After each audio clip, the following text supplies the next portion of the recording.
요압이 아므덴을 죽이다라는 말씀을 가지고 이 시간 여러분들과 은혜를 나누고자 합니다.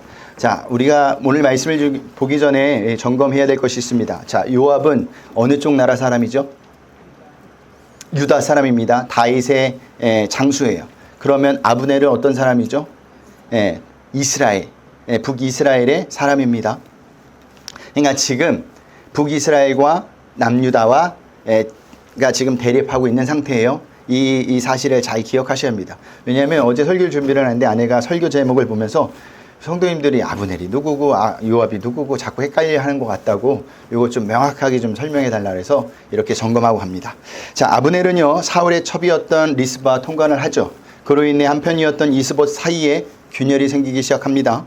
이 아브넬은 다윗에게 사람을 보내어 자신과 언약을 맺고자 하고 다윗은 그 제안을 받아들여요. 그리고 언약을 위해 이스라엘 장로들과 베냐민 지파 사람들을 만나 설득하기 시작합니다. 그 내용이 17절에서 19절 말씀입니다. 우리 다 같이 읽겠습니다. 아브넬이 이스라엘 장로들에게 말하여 이르되 너희가 여러 번 다윗을 너희의 임금으로 세우기를 구하였으니 이제 그대로 하라. 여호와께서 이미 다윗에게 대하여 말씀하시기를 내가 내 종 다윗의 손으로 내 백성 이스라엘을 구원하여 블레셋 사람의 손과 모든 대적의 손에서 벗어나게 하리라 하셨습니다 하고 아브넬이 또 베냐민 사람의 귀에 말하고 아브넬이 이스라엘과 베냐민의 온 집이 선하게 여기는 모든 것을 다윗의 귀에 말하고 헤브론으로 가니라. 아멘. 사실 이스라엘 장로들은요 과거부터 지금까지 지속적으로 다윗을 사울 다음의 왕으로 세우고자 했습니다. 그러나 아브넬이 이스봇의 중심으로 이스라엘을 이끌어 가려고 했기 때문에 아무도 아브넬 앞에서 다윗 왕을 세우자고 하지 못했어요. 왜요? 목숨이 달아날까 봐. 그런데 오늘 본문에 이르러서야 아브넬이 스스로 장로들을 찾아와서 다윗을 왕으로 세우자고 제언을 하고 있는 겁니다. 사실 이 계획은요 하나님이 이미 계획해 놓으신 것이었습니다. 어떤 계획이에요? 다윗을 통하여 블레셋과 모든 대적에게 이스라엘을 구원하시는 계획이었어요. 그런데 그 계획을 누구를 통해 이루어 가십니까? 오늘 본문을 보니까 아브넬을 통해서 이루어 가십니다. 지난주와 마찬가지로 우리는요 여기서 하나님이 어떻게 일하시는가를 발견할 수 있습니다. 하나님은요 선한 사람으로만 일을 하시는 것이 아니라 악한 사람으로도 일하신다는 것을 아셔야 합니다. 그러면 우리는 또 이렇게 또 질문할 수 있습니다. 하나님은 전능하신 분이고 모든 일을 스스로 다 이룰 수 있는 분이시죠. 하나님의 계획은 그 누구도 막을 수 없습니다. 맞죠? 그런데도 하나님은 혼자 일하시지 않고 항상 누구를 통해 일하십니까? 인간을 통해서 일하신다라는 거예요. 왜 인간을 통해 일하신 걸까? 그것은요 인간으로 하여금 하나님의 일하심을 더욱 똑똑하게 보게 하기 위함입니다. 자 보세요. 하나님은요 창세기 15장에서 아브라함의 자손이 이방 땅에서 400년 동안 객이되어 생활하며 핍박받지만 당신이 그들을 구원하실 것이라고 약속하십니다. 한번 보고 갈까요? 창세기 15장 13절 14절입니다. 우리 다 같이 한 목소리 읽겠습니다.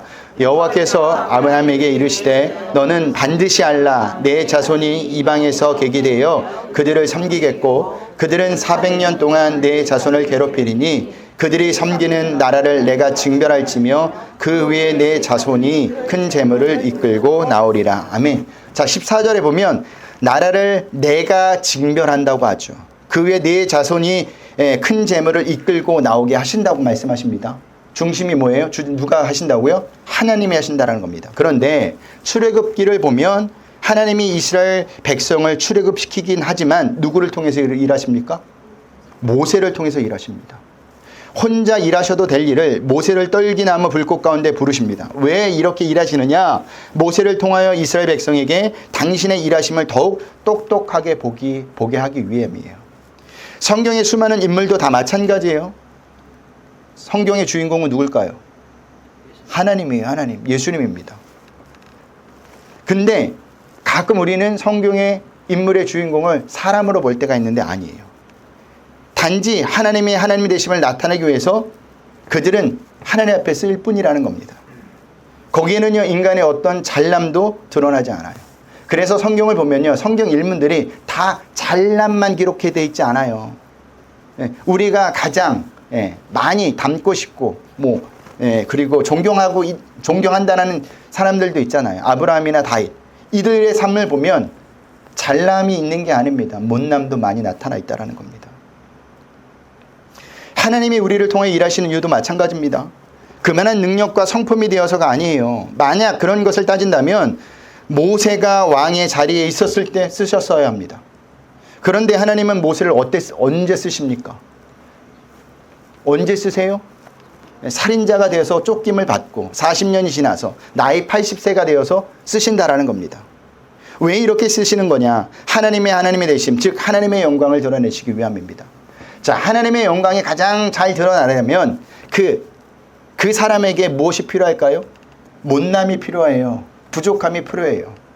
우리는요, 어떤 일을 함에 있어서 어떤 사람이 큰 일을 하잖아요. 그러면 그 사람의 능력을 봅니다. 됨됨이를 봐요. 그리고 그 사람은 그렇게 될 수밖에 없었구나라는 것을 찾게 돼요.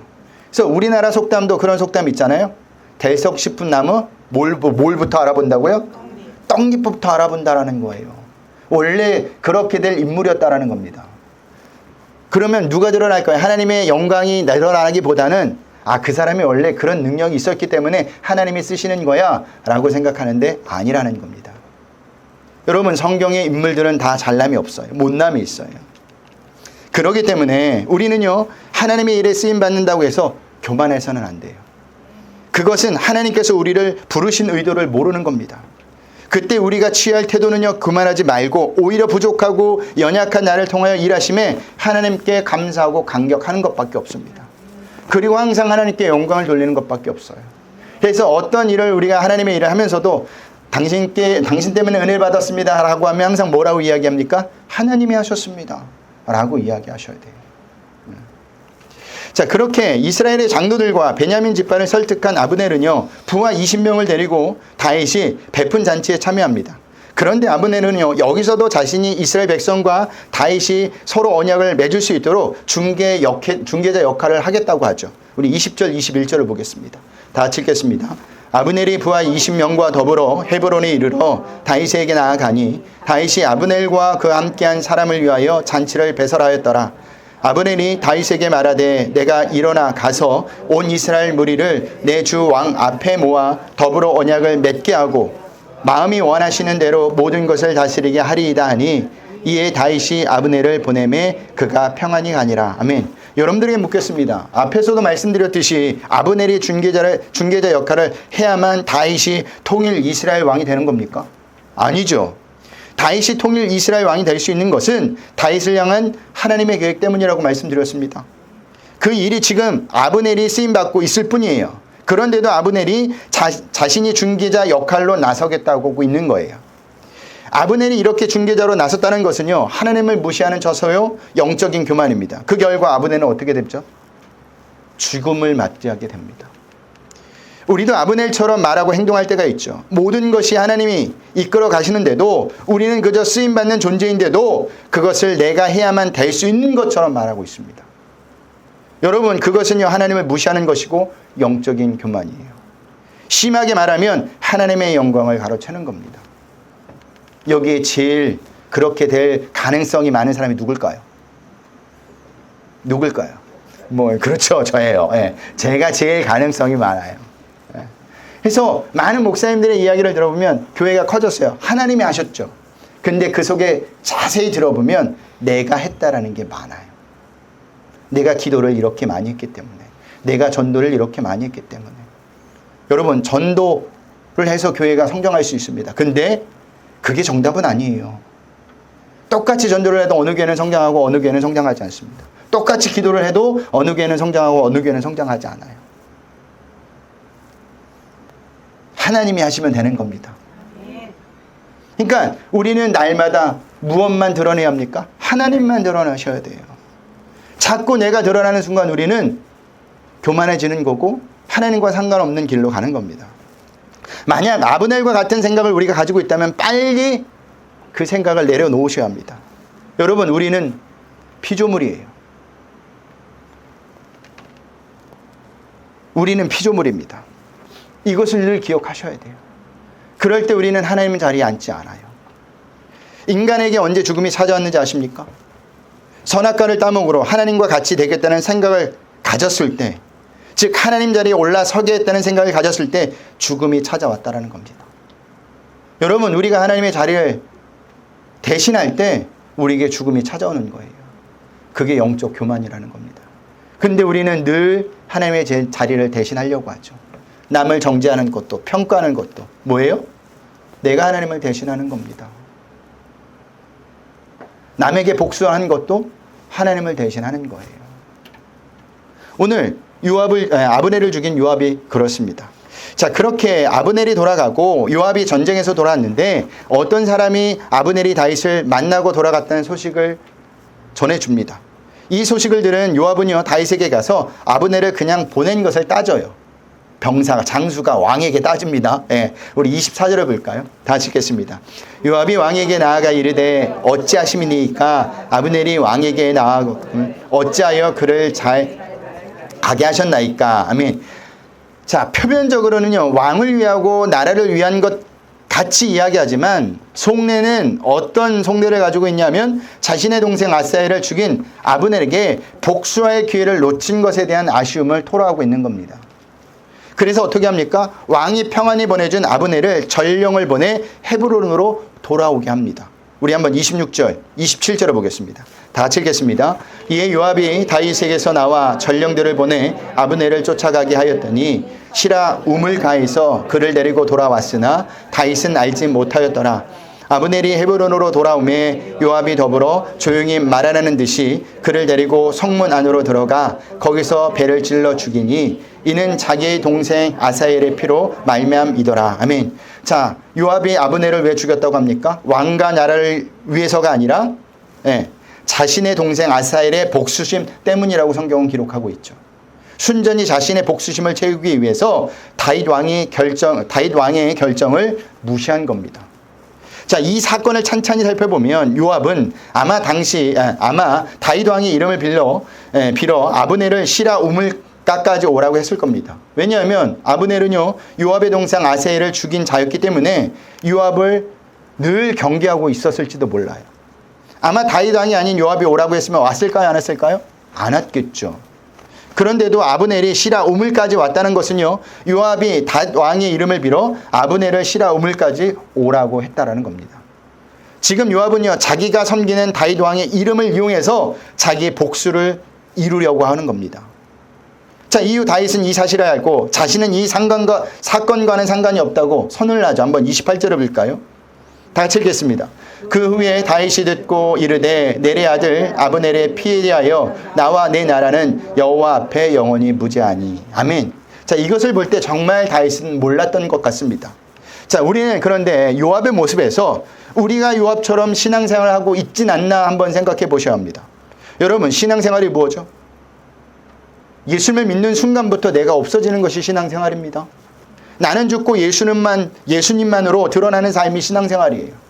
그런데 오늘날 신앙생활 하는 성도들을 보면 나는 죽고 예수님만 드러나는 삶의 신앙생활을 하지 않아요. 그 대신 어떤 삶을 삽니까? 나는 살고 예수님을 죽이는 삶을 살고 있죠. 왜 이렇게 살까요?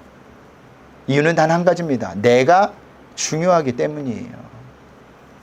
그래서 말은 성도라고 하지만 전혀 성도의 모습이 보이지 않는 겁니다. 그런 자들을 향하여 예수님은 어떻게 말씀하실까? 한번 볼까요? 7장 22절 23절입니다. 무서운 말씀입니다. 우리 다 같이 읽겠습니다. 시작. 그날에 많은 사람이 나더러 이르되 주여 주여 우리가 주의 이름으로 선지자 노릇하며 주의 이름으로 귀신을 쫓아내며 주의 이름으로 많은 권능을 행하지 아니하였나이까 하리니 그때 내가 그들에게 밝히 말하되 내가 너희를 도무지 알지 못하니 불법을 행하는 자들아 내게서 떠나가라 하니라. 아멘. 자, 예수님이 처음 이렇게 시작하죠. 그날에 많은 사람이 나더러 주여 주여 한다고 하죠. 그러니까 적은 사람이 그렇게 생활한다는 게 아니에요. 신앙생활하면서 많은 사람이 이렇게 신앙생활을 한다는 겁니다. 근데 예수님이 내가 너희를 도무지 알지 못한다고 합니다. 주의 이름으로 선지자 노릇하며 귀신을 쫓아내며 많은 권능을 행해도 모두 다 누구를 했다는 겁니까? 자신을 위해 했다라는 거예요. 내가 죽지 않고 내가 드러나는 모든 것은요, 아무리 예수님의 이름으로 했다 할지라도 그것은 불법을 행하는 자들이라는 겁니다. 우리는 이것을 착각하시면 안 돼요. 예수를 믿으면서도 항상 내가 중요하게 예수를 믿는다면 그것은 신앙생활이 아니라는 거예요. 종교생활이에요. 종교생활이 뭡니까? 내가 이것저것 해서 이만큼 했으니까 어느 정도의 보상이 있을 거라고 생각하는 것이 종교 생활이에요. 한마디로 이야기하면 내가 그 신을 내 마음대로 움직이겠다는 겁니다. 그게 또 우상과 같은 거예요. 근데 우리가 그렇게 신앙생활 할 때가 많아요. 그래서 기독교 안에서 이런 이 단어가 쓰이면 안 되는데, 지성이면 감천이다라는 단어를 쓰죠. 아니, 고사성어를 씁니다. 뭐예요? 무슨 뜻이에요? 한자 나오면 다 어려워하시는데, 사자성어 나오면. 정성을 다하면 하늘도 스스로 돕는 자를 돕는다라는 겁니다. 하늘을 움직일 수 있다라는 겁니다. 근데 아니에요. 기독교는 그런 종교가 아닙니다. 하나님의 뜻대로 살아야 하나님이 일하시는 거예요. 하나님이 우리를 인정해 주시는 겁니다. 잘못된 길에서 열심을 부려도 아무 소용이 없다라는 거예요. 근데 오늘날 많은 사람들이 신앙생활을 하지 않고 종교생활을 하고 있습니다. 왜요? 그게 더 편하니까. 여러분, 거저 은혜 받는 게 그게 어려운 거예요. 마음의 허락이 안 되는 겁니다. 불안한 거예요. 근데 내가 무엇을 해서 받는다 하면 얼마나 속 편해요. 내가 한 만큼 받으니까 얼마나 합리적이에요. 근데 그렇지 않다라는 겁니다. 그러니까 그런 종교생활 하니까, 이 종교생활 하니까 무엇을 해도 무엇을 누구를 위해서 하는 거예요? 하나님을 위해서 하는 게 아니라 누구를 해요? 결론은 나를 위해서 한다라는 겁니다. 그렇기 때문에 우리는 날마다 내가 종교생활을 하는지 신앙생활을 하는지 점검하셔야 돼요. 예수님이 아닌 나를 위해 살고 있다면 돌이켜셔야 합니다. 그게 뭘까요? 회개라는 거예요. 그래야 마지막 때 후회하지 않습니다. 여러분, 회개는요, 내 죄를 고백하는 게 회개가 아니에요. 삶의 방향을 바꾸는 겁니다. 오른쪽으로 갔다면 왼쪽으로 가는 겁니다. 왼쪽으로 갔다면 오른쪽으로 가는 거예요. 세상 가치관으로 살았다면 이제는 성경적 가치관으로 사는 겁니다. 그게 회개예요. 그게 신앙생활이라니까요. 근데도 우리는 신앙생활 한다면서 종교생활을 하니까 내가 중요해지는 겁니다.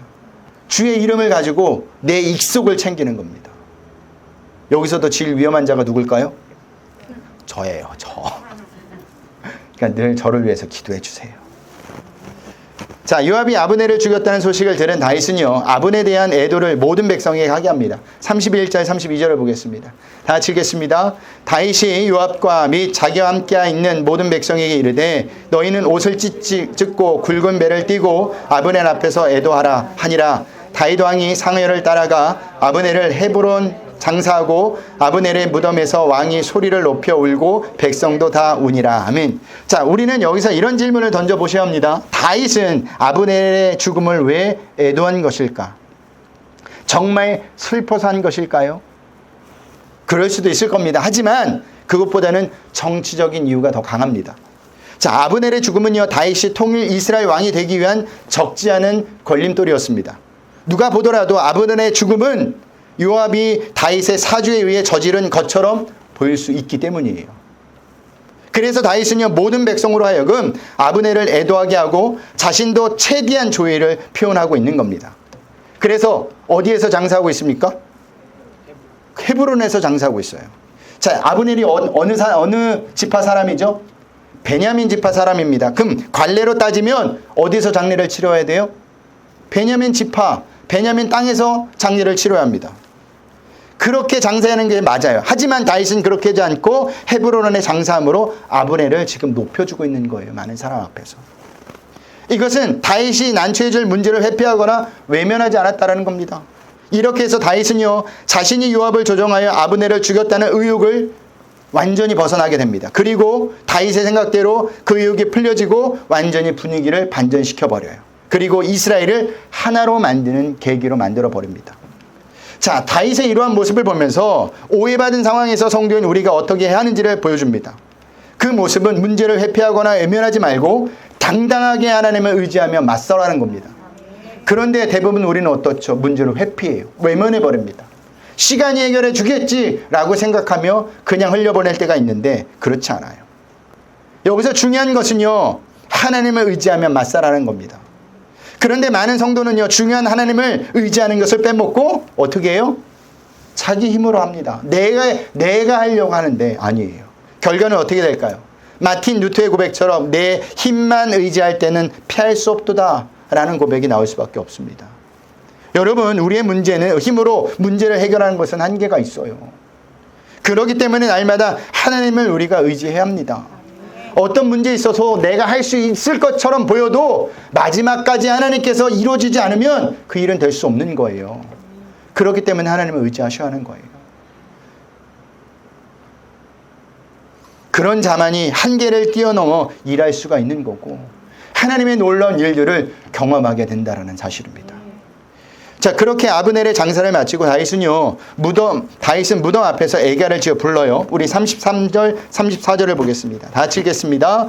왕이 아브넬을 위하여 애가를 지어 이르되 아브넬의 죽음이 어찌하여 미련한 자의 죽음 같은고 내 손이 결박되지 아니하였고 내 발이 차고에 치이지 아니하였거늘 불의한 자식의 앞에 엎드려짐 같이 내가 엎드려졌도다 하매 온 백성이 다시 그를 슬퍼하며 우니라. 아멘. 자, 다윗은요, 애가에서 다윗의 죽음을 어떤 자의 죽음이라고 표현하고 있죠? 33절에 보니까 어떤 죽음에 표현하고 있느냐? 미련한 자의 죽음과 같다고 표현하고 있습니다. 왜 미련한 자의 죽음 같다고 다윗은 노래한 것일까? 자, 아브넬은 군인이었습니다. 장수였어요. 군인은 늘 경계태세를 갖추고 있어야 합니다. 그런데 아브넬은 경계태세를 갖추지 않았어요. 그로 인해 요압에게 너무 쉽게 죽임을 당하게 됩니다.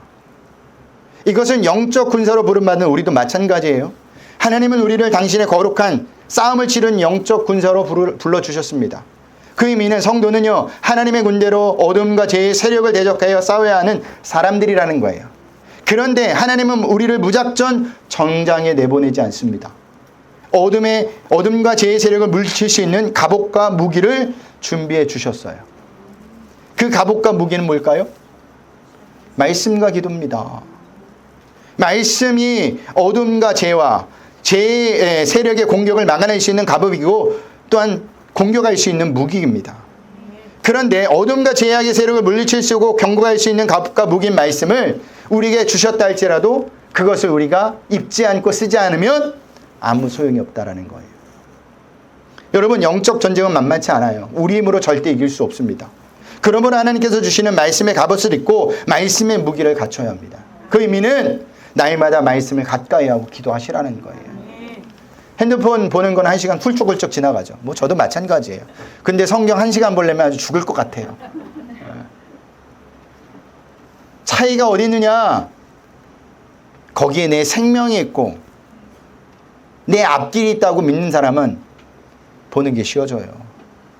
가치관의 기준이 아직 안 바뀌었기 때문입니다. 여러분, 말씀을 가까이 하세요. 그런 의미에서 성경 쓰기 열심히 하고들 계시죠? 아멘을 안 하시네. 이제 석 달 남았습니다. 석 달 이제 10월달, 11월달, 12월달. 찬바람이 불면 이제 쓸 거예요, 권사님? 예. 쓰셔야 합니다. 이번에는 짧아서 다 쓰실 줄 믿어요? 예. 없으신 분들은 말하세요. 뒤에 있으니까 쓰시면 좋습니다. 예. 자, 아브넬의 장사를 마치고 돌아온 모든 백성이 다윗에게 음식을 권합니다. 하지만 다윗은 거절하는데 이것을 보고 있던 백성들이 기뻐해요. 뭔 상황인지 모르겠어요. 35절 36절입니다. 다 같이 읽겠습니다.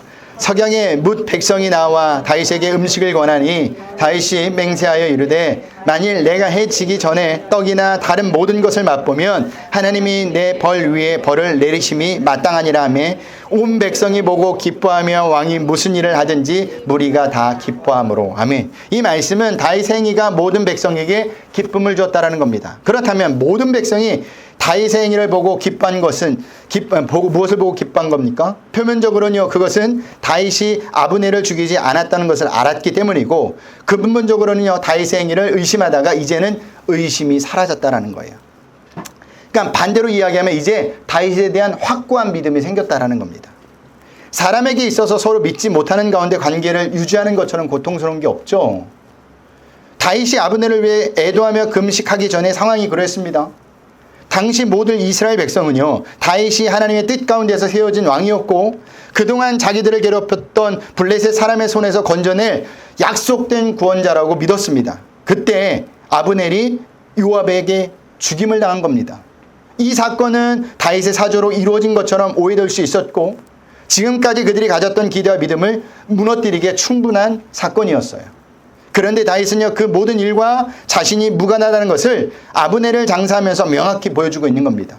그런데요, 단순히 오해를 푸는데 그친 것이 아니라 애통과 눈물의 금식으로 아브넬의 죽음을 슬퍼했으며 더 나아가 백성들 모두가 이 일을 슬퍼해야 한다는 명령까지 하기까지 했습니다. 결국 이 모든 일로 인해 백성들은요, 다윗을 믿게 되었고 더욱더 굳건한 신뢰관계가 되어진 겁니다. 이런 신뢰관계는요, 하나님과 성도 사이에게도 적용됩니다. 하나님은 믿는 자를 기뻐하시며 언제나 변함없는 신뢰를 보내주시죠. 그러나 성도는요, 때때로 하나님의 뜻을 정확히 몰라 믿음이 연약해지거나 하나님에 대해 실망하고 낙담할 때가 있습니다. 왜 하나님 이렇게 일하십니까? 지금 이 상황에 침묵하고 계시면 안 되지 않습니까? 지금 내 상황을 보고는 있는 것입니까? 라고 이야기하고 기도도 한다는 겁니다. 그래서 하나님의 응답이 없는 것처럼 생각되면 믿음을 저버리기도 하죠. 그리고 하나님을 더욱더 의심하게 되거나 아니면 떠나버리는 경우도 있습니다. 그런데 그때 우리가 늘 놓치지 말아야 될 것이 있어요. 뭘까요? 하나님은 언제나 우리를 향해 신실하시다라는 겁니다. 하나님은 우리가 영원히 믿을 수 있는 분이라는 거예요. 우리는 변해도 하나님은 변하지 않아요. 이것은 성경에 하나님과 이스라엘 관계에만 봐도 분명히 알 수 있죠. 하나님께서 택하신 백성이 이스라엘 백성입니다. 가장 작은 민족이었기 때문에 하나님께서 그들을 택하셨어요. 그럼에도 그들은 감사하기는커녕 오히려 하나님과 정반대 길을 살죠. 하나님을 잘 섬기다가도 좀 더 괜찮아지면 다른 나라처럼 우상을 섬기며 자기 마음대로 삽니다. 그때마다 하나님께서는 징계를 하시면서 그들에게 어려움을 주고 그들은 또 하나님께 부르짖으면 하나님이 와서 도와주십니다. 이 관계가 계속 반복이 돼요. 그 의미는 하나님은 이스라엘을 절대 포기하지 않는다라는 겁니다. 권사님 같으면 이노 권사님 같으면 그런 친구가 있어요. 봐요, 안 봐요? 한 10번 나를 배반했네? 한 번도 아니고? 봐요, 안 봐요? 안 봐요. 뒤에서 그러네. 안 봐요. 이게 우리 현 심정입니다. 근데 하나님은 우리를 끝까지 보세요. 그러니 우리는 하나님을 믿으셔야 돼요. 그런데 언제까지 믿으셔야 될까요? 우리 호흡이 멎는 그날까지 믿으셔야 돼요. 천국 가는 그날까지 믿으셔야 합니다. 하나님이 우리 길을 잘못 인도하는 일은 없어요. 우리가 생각할 때 잘못 길로 인도하려고 생각하는 거죠. 지나고 나면 항상 누가 오라요? 하나님이 오라요. 하나님이. 그러니 하나님을 절대 신뢰하세요. 그게 믿음이 흔들리지 않는 방법입니다. 자, 마지막으로 다윗이 자기 힘으로 어쩔 수 없는 것을 하나님께 아뢰면서 하나님의 해결하심을 구하는 모습을 봅니다. 우리 38절 39절을 읽겠습니다. 다 같이 읽겠습니다. 시작.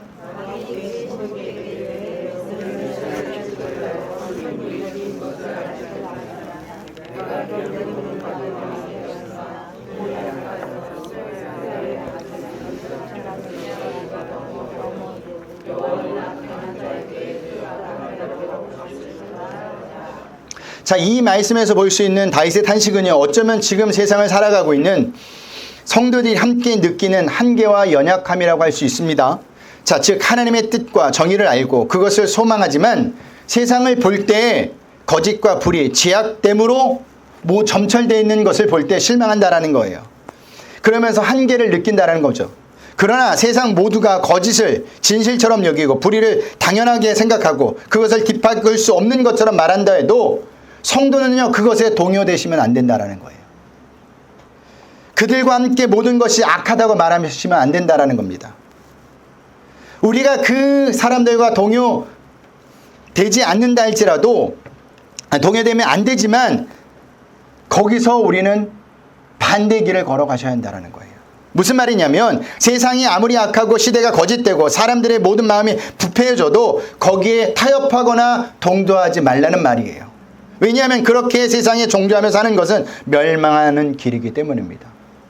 우리 힘으로 어쩔 수 없는 현실들, 그것이 곧 우리 하나님께 기도할 제목이라는 것을 그때 우리는 잊지 마셔야 됩니다. 그리고 어떠한 현실의 문제 앞에서도 자기가 가진 어떠한 연약함 앞에서도 포기하지 않는다면 하나님은 반드시 우리의 삶 가운데 좋은 길을 열어주시는 분이에요. 왜냐? 우리는 하나님의 백성이기 때문입니다. 자녀이기 때문입니다. 그러니 한 주간도 우리가 어떤 일을 만날 때 절망하지 마세요. 하나님을 믿고 끝까지 견뎌 보시길 바랍니다. 그러면 하나님의 해결하심을 보게 될 거예요. 지금 다윗은 그것을 하나님께 기도하고 있는 거예요. 예. 보세요. 내가 기름 부음을 받은 왕이 되었으나, 예. 왕이 되었다고 이야기합니다. 오늘 약하여서 수르야의 아들인 이 사람을 제어하기가 너무 어렵습니다. 여호와는 악한 자에게 그 악한 대로 갚으실 겁니다. 라고 기도하고 있는 거예요. 그러니까 모든 걸 누구한테 맡겼어요? 하나님께 맡겼다라는 겁니다. 여러분, 우리가 해결하지 못하는 것을 가지고 너무 끙끙대지 마세요. 그냥 하나님께 맡기고 두 발 뻗고 주무세요. 근데 우리는 하지 말아야 될 고민도 끌어다 하잖아요. 그러지 마시고 다 맡기세요. 그러면 평안해집니다. 한 주간도 이것을 꼭 기억하시면서 끝까지 하나님을 믿고 하나님에서 진정한 평안을 누리시는 저와 여러분들이 되시길 주님의 이름으로 부탁드립니다. 자, 우리 하나님 앞에 찬양하겠습니다. 주님이여 이 손을 꼭 잡고 가서 찬양합니다.